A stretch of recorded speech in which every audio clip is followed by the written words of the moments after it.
Hey, today, hey, this is Jill Ciminillo with Pickup Truck Plus SUV Talk, and I'm at the Midwest Automotive Media Association Spring Rally, and that means I get to do some comparison videos. So, in this video, I'm going to be comparing the Lincoln Corsair with the Ford Escape. So, the way this is going to go is I'm going to do a quick exterior walk around, we'll look at some of the details, we'll climb inside, and we'll do a quick look at the interior, and then we'll switch vehicles. So I'm starting with the Lincoln Corsair, and I'm not really going to go too far into the weeds in terms of specs and details and that kind of stuff.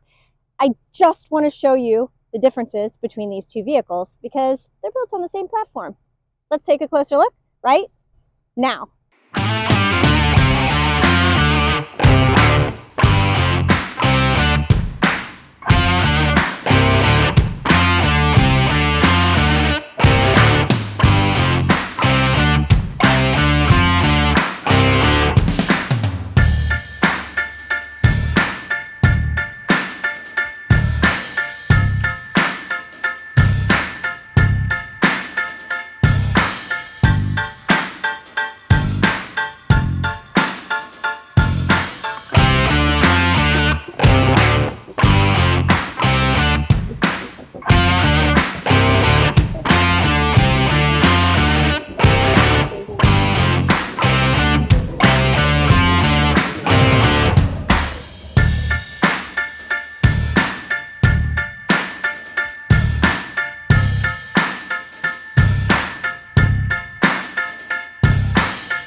All right, starting with the Lincoln Corsair, you can see this is a really elegant, nice, up-level, finished vehicle. So starting with this kind of like a waterfall grille with the chrome dots, you know, it's really well laid out and really just there's a lot of detail here.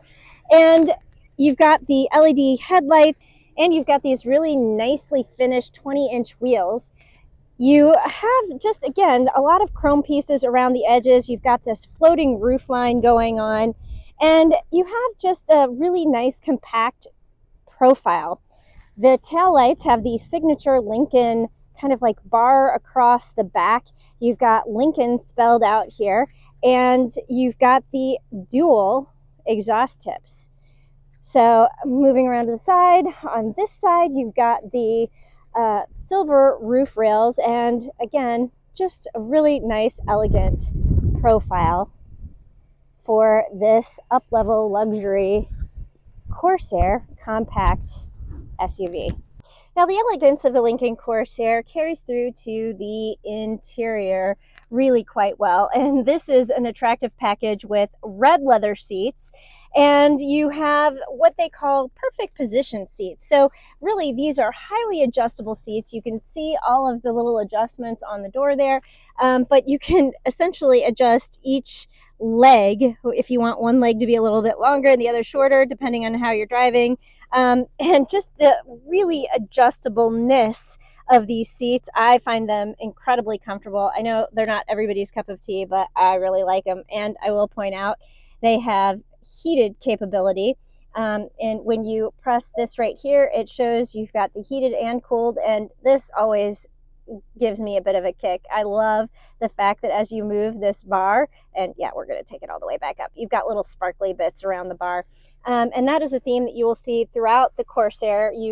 Whenever you make adjustments on anything, you have a little bit of a sparkle that kind of comes around on the different things. So I think even like if you're adjusting the volume, which we can't have sound on this, but yeah, little sparkle bits. It's the small things. But overall, you've got a lot of chrome on the interior. You do have a little bit of black lacquer, but I don't think it's overdone. Like on here, it's more of a matted plastic accent. You do have the piano keys, the push button gearing instead of the like an actual gear shift. So that's going to be different. And then you have a more horizontal design with, again, some nice finishing chrome pieces. Let's climb into the back seat really quick and see what's going on back there. Oh, and yeah, Detroit Symphony chimes. We like those. So this is a compact SUV. Obviously, there's not going to be oodles of legroom back here, but you do have a decent amount, and then no climate controls, but you do have heated seats and air vents back here. Before switching over to the Ford Escape, I will point out you do also have this lovely panoramic moonroof that stretches really far back over the second row seats.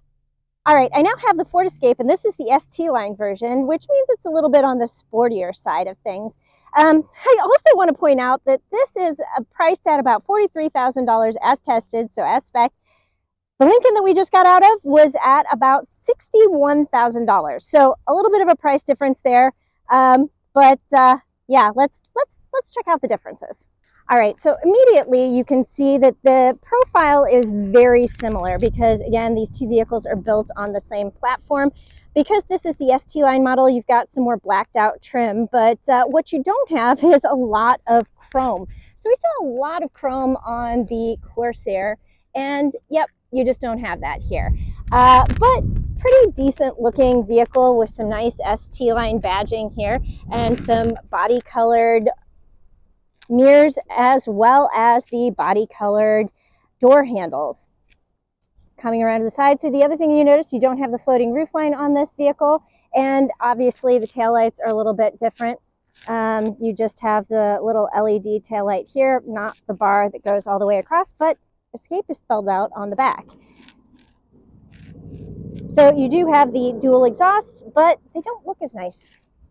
I'll be honest, they don't look as nice. But dual exhaust. So there you go. That is the quick exterior walk around of the Ford Escape. Let's hop inside, and yeah, there are going to be some more differences there. Now, both of the vehicles we saw had the large digital display and the larger screen. This is up level and available on the Ford Escape. This is not standard. And one of the more interesting things that you're going to notice on this vehicle, instead of a true head-up display, you've got this little pop-up plastic bit here that will work as a head-up display, and it will show your active safety assist features as well as your speed on there. I don't think you can really see it, but it reflects up there. So that's an interesting, cheaper option, I guess, that you see right there.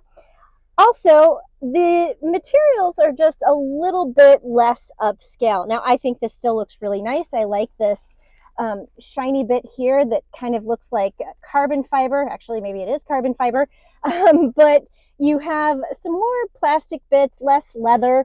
Yeah, this is going to be a little bit harder. It's still a soft-ish surface, but it's not the leather that we saw on the Lincoln. And another big difference you're going to notice is you have a dial shifter here instead of the piano keys for the push-button gearing. The seating surfaces, again, this is an up-level trim, so these are actually really nice. I love the seats. I love the red stitching. Carries through into the back seat and looks really nice. And as we pointed out in the Lincoln Corsair, it had a panoramic roof, and so does this version. Again, not standard on this, but definitely available. And so overall, I think you can see a lot of the similarities from the digital screens to the large screen to the general horizontal layout that we've got going on here, but in the Corsair you saw some more up-level finishing pieces and a little bit more of an elegant design, and then you had that piano key gear shifter.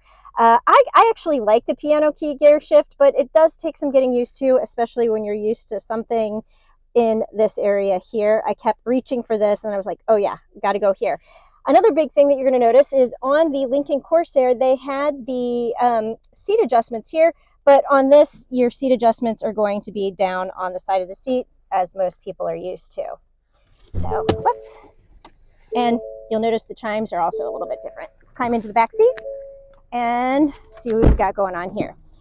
So, all right, we don't have the heated seats like we did in the Corsair, but we do have air vents, and that is always appreciated. You've got your USB-C and USB-A charge port.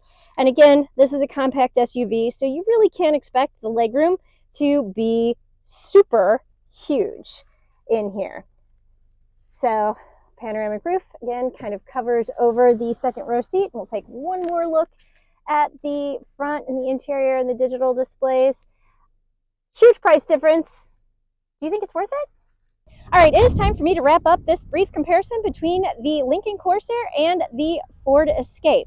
And what I want to say is they both have the same 2.0 liter turbocharged engine, but the Lincoln Corsair is a lot more refined and a lot smoother. It's also a lot quieter.